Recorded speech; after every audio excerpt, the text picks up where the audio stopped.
Hey, hockey fans. Welcome to the Idiots Talk Sports podcast. I'm your host, Keegan. I am joined by Eric, and today we're going to be breaking down the state of the Florida Panthers. Another very exciting young team with a very bright future, and one that made headlines this last week with the acquisition of Mike Hoffman from the San Jose Sharks from the Ottawa Senators. What do you think Mike Hoffman's going to bring to the team? Well, first off, I think Florida got a steal there in Mike Hoffman. I'm officially a bandwagon Florida fan from this point on. We're buying Hoffman The jerseys. funny thing is, again, we had mentioned this in our last podcast about how we were talking about the Arizona Coyotes and how good they were going to be a few days prior to them picking up Alex Galchenyuk. And then they make a huge acquisition right before And about to record. now Florida does the same thing. We were talking about how good Florida looked last year. Looked like they should have been a playoff team. Can play with any team in the league, in my opinion. I and don't now they remember, add a potential 30-goal scorer. You know, and the thing with the Panthers, when we get them on TV here, they're our local team. I don't remember many games in which it was like, man, the Panthers are getting blown out. You know, and it's not that they play the most exciting style. They play a very responsible defensively style, and every game is close. And Luongo makes 4 or 5 big saves every game, which probably ought to be addressed. You don't want to have your goalie making a bunch of big saves. But they're never out of any game, and that's the thing. You know, it just – and Florida never gets any press. No. The Panthers, I think it's funny, you know, if you're an opposing team playing against the Panthers – like an opposing team's fan base even, you just think, oh, it's Florida. The Panthers. Yeah, so what? Yeah. You know, this team's, they've never been good. They're never going to be good. Watch 5 minutes of their highlights. Well, and they've made the playoffs in years past, I think, a few times. I shouldn't say they've never been good. They have had a few good seasons in the past, I believe. They were eliminated by the New York Islanders in that incredible John Tavares goal in overtime. That's right. And that was first round, wasn't it? Yes, but there should have been a penalty, which Panthers fans will remember. But anyways, we won't bring that up. But when you actually stop and you watch the highlights and you watch the games, the Florida Panthers are for real. They are a good team, and now they picked up Mike Hoffman. The one area that Florida, if you look at what they've done, the one thing that they can improve upon is their power play. Special teams. Not a very good power play. Penalty kill, okay, middle of the pack. I think they were 15th or 16th in the league. Well, when Derek McKenzie's playing 80% of your penalty kill, what do you expect? Enough said right there. But, well, and their power play was 21st in the league last year. Just weren't scoring enough goals. Yeah. And Mike Hoffman's specialty is scoring goals on the power play. Eric brought up a really cool stat. The last 3 years, he's averaged 10 power play goals every year. That's nuts. Yeah.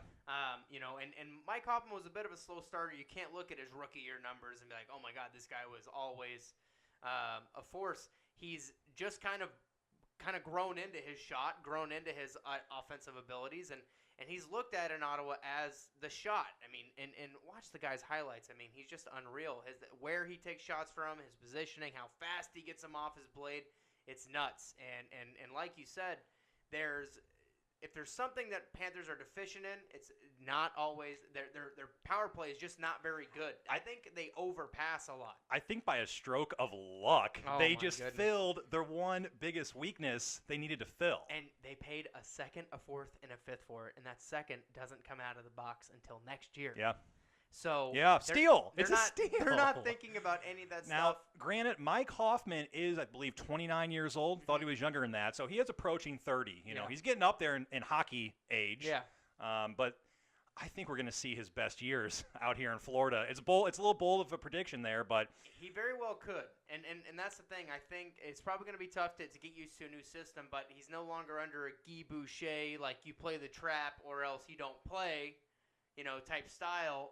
Hopefully he'll be, you know, let go a little more loosey-goosey out here. But at the same time, these Panthers, you look at their playmaking ability. Yes, all of them, yes. They're playmakers.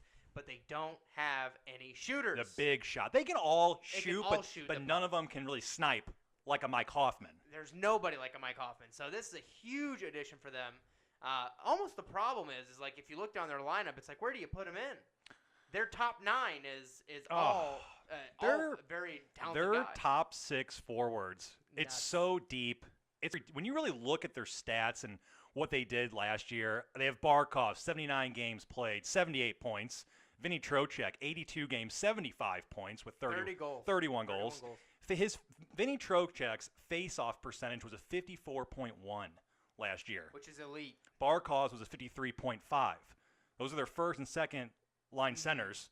Mm-hmm. Great stats, great face-off stats. Jonathan Huberdeau, 69 points, 82 games played. Evgeny Dadonov, 65 points, 74 games. And Dadonov, Eric brought me back down to earth here before the podcast, but I was about to write him off on a 90-point season. I think the next Gretzky. Yeah, right. I think anytime you got guys coming over from the KHL, and he was drafted by the Panthers in 2007, spent a couple of years with the Panthers, ended up leaving, going to Russia, coming back. But he's back now, so it's not like he's unfamiliar with the North American ice like a lot of these KHL guys are, but this was his first year with any of these guys. Yeah. He didn't know them start going into the season. So to have the season that he did, to have 65 points? 65 points, 28 goals, 37 assists. I mean, the guy, he looked extremely smart out there. And that was in only 74 games played. 74 games. So he didn't play a full season. And just, honestly, he looked smart out there. His positioning was on point. He's a professional. He's been playing pro hockey. We looked this up for 11 years. Very well-rounded. Yes. Well-rounded guy. Yes. Does a lot of things right. I know I say that a lot, but he does. He brings some energy. He brings the speed. He can finish. Has hands, can shoot. You can just go on. The list is endless. I think you can put almost anybody with Alexander Barkov, and we got to stroke Barkov here for a second. You can put anybody with Barkov, and they'll look a heck of a lot better than they are, but Barkov is surrounded by talent. So this is where, now, Barkov is a guy who's going to repeat next year, I assure you, if not more. He's so young. He's so young. He's 22. And being a very partial, not really fan of the Florida Panthers before the Hoffman trade, go Hoffman, go Panthers. Being a very partial fan of theirs, when you look at Barkov, you just think of him like any other guy on a hockey team. But when you're watching him, he's like 20. He's 21. And a big reason that is because he plays for the Florida Panthers. It's so funny. It's like Drew Daddy was talking about. They don't get any exposure in Florida because they're or in LA because they're on the West Coast. I don't think the Florida Panthers get any exposure. It's like, oh, that's the furthermost south team. Like, we like the Tampa Bay Lightning. We talk about Steven Stamkos, but nobody talks about Barkov. Watch this guy play. He's a transcendent talent. I mean, he's better than almost everybody on the ice. He's big. Look at him in the shootout. All of his moves. I think he's the best guy percentage-wise in shootouts. So. He's like TJ Oshie, but way better at the shootout. Yeah, I mean, literally. And people think TJ Oshie's probably the best guy at the shootout. This guy, if he misses the net or something. Well, and the thing with Barkov, when it comes to his play style, yes, he has great hands. He can shoot. He can do all that. But he's so strong on the puck. He's a big kid. You will watch teams try and double-team him, and they still can't get the puck from him. So. He's got a John Tavares quality about him. I'm not gonna say that he is like John Tavares or anything like that, but he's got that kind of quality. Like if he wants that puck, you're not gonna take it from him. And part of that's his reach. He's strong. He has a huge reach. I think he's like 6'2". Is his height 6'2", 6'3"? 210, 215 pounds. Big guy. Big Finnish guy. And there's something about the Finnish crop of talent that's come out of there in the last like 4 or 5 years. Game-breaking players. A bunch of guys, and I think we're going to see more of that. But Barkov, perhaps the most underrated and looked over player in the NHL. Well, and he had 78 points this season with 27 goals. I know we already mentioned that, but the funny thing is, he was about 2.5 percentage points lower on his shooting percentage than he normally is. His all-time shooting percentage is a 12.8. This past year, he was only at a 10.5. I would not be surprised to see 30 goals and 60 assists out of him. I know that's a bunch, 90 points. I'm throwing him out there, but it wouldn't surprise me. Well, it's not going to surprise me if he's a big part of why Hoffman breaks 30 goals this year, if he's able to do it, which it's a good possibility. When you've got guys like Huberdeau and Barkov and Dadonov feeding you on the power play. I mean, those are all playmakers, and Huberdeau is about as I almost want to say nifty, but he's crafty. He's crafty with the way he handles the puck, the way he makes plays. All these guys, I mean, they're all hard workers. There's no. I almost want to put Hoffman in the lazy talent type category, where he may not always work for the play, but he's able to finish the play. He's not as well-rounded as these guys were mentioning, I wouldn't say. But he does one thing better than the rest of them, and that is shoot the puck, and that's what Florida needs. That's right. Florida needs a left wingers too. Their center depth is so crazy. All these guys are centers that we're bringing up right here. it's so funny when you look at it. They're all centers. They're all in their mid-20s, too. So Florida is a young team. You know, Barkov's 22, Trocheck's 24, Huberto's 20, we haven't even talked about, is 25. And you know, you think about these guys, you think they're all just journeymen, old guys from a lot, because there's no exposure. They're just getting into it. They're just folding into the prime now. So, you know, and Bukestad's a tremendous talent as well. But let's talk about Aaron Ekblad. Ugh. This guy is another. First of all, Aaron Ekblad looks 40, so I wouldn't fault anybody for thinking he was just a. He's up. Is he 20 yet? He's 21. He's 21. Okay. All right. So he is of legal drinking age. He's like 6'8". He's not. He's that never big. getting carded. He's I guarantee you. And he's at 18. He could. I would not card that guy. Would no. you? You wouldn't want to fight either. He's a big kid, so strong. Well, and you talk about crafty with the puck. He's so he's more deceptive than anybody gives him credit for. That's for sure. We watched a couple of his highlights. And the moves he makes are so advanced, and they're so nuanced, and most fans wouldn't even pick up, you know, on the little types of moves he makes. I mean, and that guy has a shot. He's got a cannon. 16 goals last year? Yeah, well, 16 goals, 22 assists, 38 points, played the full season, 82 games. Always good to see out of a young defender. Definitely. And like you had mentioned, he's so deceptive, and when he decides he wants to walk that puck in from the point, he does it effortlessly. Yes. And then when he decides he wants to rip the puck, he does it. Whatever he wants to do, he does with that puck. Florida has an incredibly active defense. You know, they have 3 defenders that were over 150 shots last year. Mike Matheson, Keith Yandel, and Aaron Ekblad. And to see that, I mean, you've got 3 basically offensive defensemen who are also, you know, Mike Matheson, I think, he's a young guy or younger. And he's going to grow into his defensive capabilities a little more. But you got a guy like Keith Yandel, power play quarterback. I mean, this is a guy. Well, what a great guy for Ekblad to learn from. Seriously. And yeah, that's the thing. Yandel's, I think they pair together. I'm not 100% on that. But, I mean, that's about as good of a top 2 as you can see around the league. And Yandel had 56 points this year. Again, played the full 82. Not quiet, you know. And you look past these. It's so easy to look past these guys. You know, when we're looking at the Norris nominees and candidates and I know Norris is not all about points. When you see the Norris nominees that don't even have as many points as some of these guys playing in Florida, you know, it's a bit of a snub sometimes. And like I said, I think they're just a looked over team. And you know, you've got even young talent on the team, younger as in Jared McCann, someone who maybe hasn't had a full season yet. Frank Vetrano comes over from the deadline last year and has a great 4 or 5 game. I mean, you know, he didn't look, you know, not good enough to get a $4 million deal. I'm hoping that – and Panthers have no bad contracts. Let's talk about that. No bad contracts. None. All these guys are I mean, underpaid. I mean, can we say underpaid? $1 million may be too much for Derek McKenzie, but we won't get into that.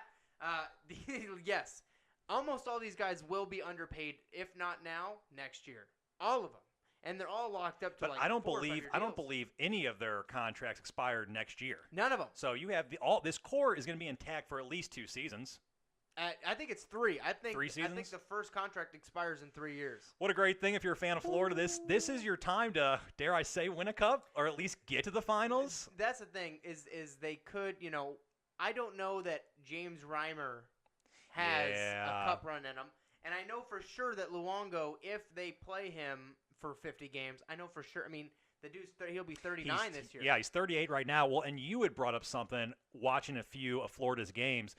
Luongo makes a lot of great saves. He's very sound positionally. He's still a great goaltender. I think he's a bigger guy in there too. Mm-hmm. But when he gets down, sometimes he has a hard time getting back up. It's noticeable sometimes because he is 38. He's going to be 39. It's so much pressure from years and years. There's so much pressure on your joints. You've been abusing your knees for so many years. I mean, he probably started playing goalie at 8 years old. You know, and he hasn't had any hip replacements yet. Hasn't had any big surgeries like that. And you know that all that stuff is just aging. It's and you know, 38 is not old. I mean, don't get me wrong. 39 is not old. But when you've been playing professional hockey for 18 years, it's old. And I don't know that James Reimer is a great goalie. And by the way, if we're talking, if we say James Reimer is the backup, he's the best in the league. James Reimer's had a really solid career. If you really take a look at his stats, I think he was over in Toronto. Toronto draft pick. Was he a backup over there, or was he their starter for a while? Well, it was one of those weird things where I think it was just a call-up for them, and he ended up doing really well and ended up sticking around. They made a playoff run with him, and everybody remembers the big Boston collapse. I believe that Reimer was in net for that. But you're right. I mean, Reimer has never looked bad throughout his entire career. He's a solid goalie, but Right. is he good enough to propel? If Florida does make the playoffs next year, the year after, and if they continue to stick with Reimer, can Reimer take them through the playoffs? I think is a question yet to be seen. Florida is very lucky to have that 1-2 punch where they've got. I mean, it's kind of like the Capitals had this year with Holtby and Grubauer. They had two goalies playing well at the same time, and maybe Reimer can take a step forward. I do believe he is. I mean, he's obviously much younger than Luongo, but Reimer's probably a goalie who's in his prime now. So maybe Reimer gets 40 or 50 starts this year instead of Luongo. Maybe they shelf Luongo a little more, which I think they should. To keep the old man playing. I think he's got 3 more years left on that deal.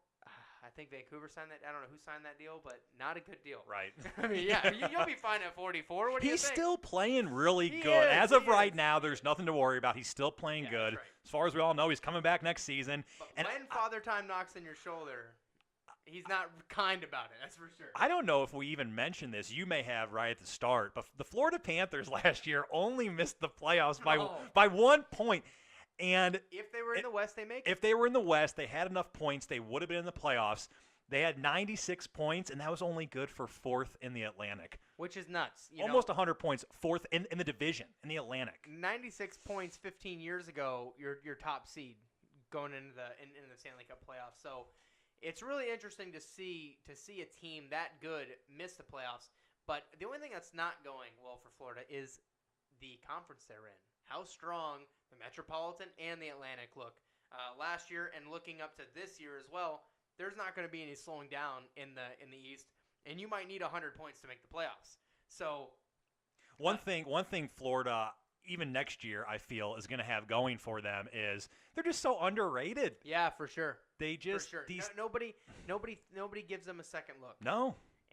And I feel like they surprise a lot of teams and a lot of fans watching them. We're guilty of that too. We live here. Oh, for sure. We're an hour and a half away, and when we go see a Panthers game, it's like Panthers versus Edmonton. We have never once cheered for the Panthers. Oh, it's sad to say. Yeah. I've only lived in Florida for 4 years. I'm a St. Louis Blues fan. Lived in Missouri for 20 plus years. Yeah. But I tell you what. I'm bandwagon Florida Panthers. This was decided on my part before they even picked up Hoffman. Yeah. I was going to just bandwagon this team next year. We're going to go to more games, make it exciting. They're such a fun team to watch, and they're going to picking up Hoffman. They're going to be even more exciting. Oh, it's so great. It's fun to be a bandwagon for a team. My problem is with this series is that the state of the team series is that I really think that I'm going to be a bandwagon fan of the next 20 teams we do, because anytime you do research on a team and you're watching their highlights, you're watching their game recaps, you're looking at their stats, you're going, how did this team not do more? I mean, how did these guys not get more attention? How come nobody is talking about the Arizona Coyotes? How come nobody's talking about the Florida Panthers? People just kind of glaze over these teams, and I think next year will be a big year for the Panthers. And hopefully, the Panthers deserve a crowd. And the Panthers need a playoff run. They need to win a couple of rounds to get people back coming to the games. And Eric and I have seen on the way over there are Panthers fans. They do exist. There are Panthers fans. And it's funny, you talking about how we're getting excited over almost every team we've done. Yeah. We're hockey fans. Yeah. We just love the game. We appreciate the play these guys make, the coaching that these coaches are able to do. Right. We appreciate all these I shouldn't even say small, all these aspects of the game so much. It's so much fun to learn about and just watch. There's something about the nuance of hockey. Yeah. Because you can watch a hockey game 30 times, 30 different years, every year of your life if you're paying attention to the sport, and you will notice something new about a play that a player made, or a fake that he did that you didn't notice, or a coaching adjustment, or there's so many nuances about the game. It's not what you see is what you get. Mm-hmm. It's so deeper than that, and for that, we're excited. This has been the most exciting offseason yet. So the next team we do, no matter who it is, I wouldn't be surprised if there's a blockbuster trade announced a day before we do it. So we're timing these. We're hoping that they don't become outdated too quickly. So now watch the Panthers get John Tavares or something tomorrow, and this is completely out of date. But anyways, thanks for listening, anybody, and have a great day. This has been Idiots Talk Sports.